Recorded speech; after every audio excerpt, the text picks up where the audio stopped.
Hi friends, welcome back to our channel Sai Lokshita vlogs. Today recipe వచ్చేసి egg omelette curry. చాలా బాగుంది, ఒకసారి అయితే ట్రై చేయండి. ఫస్ట్ అయితే వీటిలో కావాల్సిన ఆనియన్, టమాటా, కొత్తిమీర అయితే చిన్న చిన్న కట్ చేసి అయితే పక్కకైతే పెట్టేసుకోవాలి. అలాగే ఒక గిన్నె అయితే గ్యాస్ పైన అయితే పెట్టేసుకొని అందులో అయితే ఎగ్స్ అయితే వేసుకోవాలి. ఒక్కొక్కటి అంటే ఆమ్లెట్ లాగా అయితే వేసుకోవాలి. నాకంటే ఒక చేతితోటి వీడియో తీస్తున్నా కాబట్టి గుడ్డు మాత్రం పగలగొట్టడానికి రాదని చెప్పేసి బౌల్ అయితే వేసుకొని అయితే వేసాను.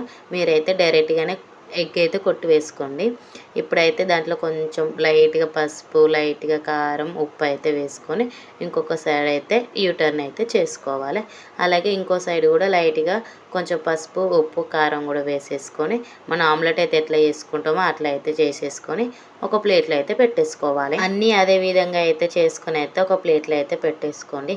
కొంచెం టైం పడుతుంది కర్రీ ప్రిపేర్ చేయడానికి, ఎందుకంటే మనం ఫస్ట్ ఆమ్లెట్లు అయితే వేసుకొని తర్వాతకి అయితే కర్రీ ప్రిపేర్ చేయాలి కాబట్టి కొంచెం అయితే టైం పడుతుంది. అయినా కానీ టేస్ట్ మాత్రం చాలా బాగుంటుంది. ఇట్లా కూడా ట్రై చేయండి, మీకైతే నచ్చుతుంది. ఒకేలాగే కాకుండా అప్పుడప్పుడు ఇలా వెరైటీగా ఎగ్తో ఇలా ట్రై చేయండి, చాలా బాగుంటాయి. ఈ రెసిపీ అందరికీ తెలిసే ఉంటుంది కానీ ఒక్కసారి అయితే నేను చేసే ప్రాసెస్లో అయితే చేయండి, చాలా బాగుంటుంది అన్నమాట. అన్నీ అయితే అదే విధంగా అయితే చేసుకొని ఒక ప్లేట్లో అయితే పెట్టేసుకోండి. ఇప్పుడైతే అన్నీ అయితే చేసేసుకున్నాను, ఒక ప్లేట్లో కూడా పెట్టేసుకున్నాను. నేనైతే 6 ఎగ్స్తోనైతే చేస్తున్నాను. ఏ గిన్నెలో ఆమ్లెట్ అయితే వేసానో అదే గిన్నెలో అయితే కర్రీ అయితే ప్రిపేర్ అయితే చేస్తున్నాను. ఆయిల్ అయితే వేసుకోవాలి, కర్రీకి సరిపోయినంత అయితే ఆయిల్ అయితే వేసుకొని ఆయిల్ కూడా హీట్ అయ్యాక అందులో అయితే ఆనియన్ అయితే వేసుకోవాలి. ఆనియన్ ఒకసారి అయితే కలబెట్టేసుకోండి. కొంచెం తొందరలో ఉడకాలని చెప్పేసి నేను కొంచెం సాల్ట్ అయితే వేస్తున్నాను, తొందరలో మగ్గుతుంది అని చెప్పేసి. అలాగే మూత అయితే పెట్టేసుకోవాలి. మూత పెట్టేసుకున్నాక ఒకసారి అయితే తీసి చూసి కలబెట్టేసుకోవాలి. అలా అయితే కొంచెం అయితే మగ్గిపోతే, అలా మగ్గిపోయినాకైతే అందులో అయితే అల్లం పేస్ట్ అయితే వేసుకోవాలి. కొంచెం ఎక్కువగానే వేసుకోండి, ఎందుకంటే టేస్ట్ వస్తుంది కాబట్టి. అల్లం పేస్ట్ తోటి అలా పచ్చివాసన పోయేంత వరకు అయితే కలబెట్టేసుకొని అందులో అయితే కొంచెం పసుపు అయితే వేసేసుకొని కలబెట్టేసుకోండి. కలబెట్టేసుకున్నాక అయితే మూత అయితే పెట్టేసుకోండి. మళ్ళీ మూత తీసి చూస్తే ఆనియన్ అనేది స్మూత్గా అయితే ఉడికిపోతుంది. అలా ఉడికిపోయినప్పుడు అయితే టమాటా అయితే వేసుకోండి. నేనైతే 2 చిన్న టమాటాలు అయితే తీసుకొని చిన్నగా అయితే కట్ చేసుకున్నాను. టమాటాలు కూడా అందులో అయితే వేసుకున్నాక ఒకసారి అయితే కలబెట్టేసుకోవాలి. మళ్ళీ అయితే మూత అయితే పెట్టేసుకోవాలి, ఎందుకంటే మనం మూత పెట్టేస్తేనే కొంచెం ఈజీగా అనేది ఉడికిపోతుంది కాబట్టి. ఇప్పుడైతే రుచికి సరిపోయే కారం అయితే వేసుకోవాలి. మీరు కారం ఎంత తింటారో అంత అయితే వేసుకోండి.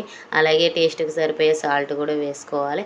కొంచెం పచ్చి ధనియాల పౌడర్ ఉంటుంది కదా, అది కూడా కొంచెం అయితే వేసేసుకొని ఒక్కసారి అయితే కలబెట్టేసుకోవాలి. ఇప్పుడైతే అందులో అయితే వాటర్ అయితే వేసుకోవాలి. వాటర్ మాత్రం కొన్ని పోసుకోవాలి, ఎక్కువ మాత్రం పోసుకోవద్దు. ఇక అలాగే కొన్ని అయితే పోసుకున్నాక కలబెట్టేసుకోవాలి. మళ్ళీ ఒకసారి అయితే మూత అయితే పెట్టేసుకోవాలి, ఎందుకంటే కారం, ఉప్పు అనేది ఆనియన్కి మంచిగా పట్టాలి కాబట్టి మూత అయితే పెట్టేసుకోవాలి. అలా అయితే ఉడుకుతుంది. అలా ఉడికినప్పుడు అయితే ఇక లాస్ట్లో అయితే కొంచెం గరం మసాలా అయితే వేసుకోవాలి. గరం మసాలా అయితే వేసుకున్నాక ముందే ప్రిపేర్ చేసుకున్న ఆమ్లెట్లు అయితే ఉన్నాయి కదా, అవి అయితే ఒక్కొక్కటి అయితే పెట్టేసుకోవాలి. అన్నీ అయితే అందులో అయితే పెట్టేసుకున్నాక అయితే కలబెట్టొద్దు, లైట్గా నార్మల్గా అయితే కలబెట్టాలి, ఎందుకంటే ఇక ఆమ్లెట్ అనేది ఇరిగిపోతుంది కాబట్టి. ఇక అలా అయితే అన్నీ సెట్ చేసుకున్నాక అయితే మూత అయితే పెట్టేసుకోండి. మూత పెట్టేసుకోవడం మంచిగా అయితే ఉడికిపోతుంది. మూత తీసి చూసినాక అయితే ఆమ్లెట్లని అయితే ఇంకొకసారికి అయితే యూటర్న్ అయితే చేసుకోవాలి ఒక్కొక్కటి అయితే, ఎందుకంటే ఇంకొక సైడ్ కూడా ఉడకాలి కాబట్టి. అలా అయితే అన్నీ ఇంకొక సైడ్ అయితే చేసుకున్నాక మళ్ళీ ఒకసారి అయితే మూత అయితే పెట్టేసుకొని ఉడికించుకోండి ఒక 3 మినిట్స్. అలా 3 మినిట్స్ తర్వాతకైతే ఇక లాస్ట్లో కొంచెం కొత్తిమీర అయితే వేసుకొని ఇక గ్యాస్ ఆఫ్ చేసుకోవడమే. టేస్ట్ మాత్రం చాలా అంటే చాలా బాగుంటుంది, మీరు కూడా ట్రై చేయండి, మీకు కూడా నచ్చుతుంది. ఇక వేడివేడి అన్నంలో పెట్టుకొని తింటే అబ్బా సూపర్ అంటే సూపర్ అంటుంది. ఎగ్గుతో అప్పుడప్పుడు ఒకేలాగే కాకుండా ఇలా కూడా ప్రిపేర్ చేసుకోవచ్చు, చాలా బాగుంటుంది కాబట్టి. ఈ రెసిపీ అందరికీ తెలిసిందే కానీ ఒక్కొక్కరు ఒక్కొక్కలాగా చేస్తారు కదా, నేనైతే ఈ ప్రాసెస్లో అయితే చేస్తాను. మీరు ఎలా చేస్తారు అనేది కామెంట్ చేయండి. అలాగే ఈ వీడియో ఎట్లా అనిపించిందో అనేది కూడా కామెంట్ చేయండి.